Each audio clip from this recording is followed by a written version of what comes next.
ఈరోజు 27/12/2016 ఉదయం 5 గంటల సమయానికి సర్వదర్శనం కోసం 23 కంపార్ట్మెంట్లలో భక్తులు వేచి ఉన్నారు. సర్వదర్శనానికి 8 గంటల సమయం పడుతోంది. కాలినడక మార్గం ద్వారా తిరుమలకు చేరుకున్న భక్తులు 10 కంపార్ట్మెంట్లలో వేచి ఉన్నారు.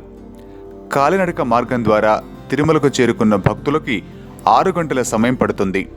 నిన్న డిసెంబర్ 26న స్వామివారిని 82,577 మంది భక్తులు దర్శించుకున్నారు. నిన్న 31,355 మంది భక్తులు స్వామివారికి తలనీలాలు సమర్పించి మొక్కు చెల్లించుకున్నారు.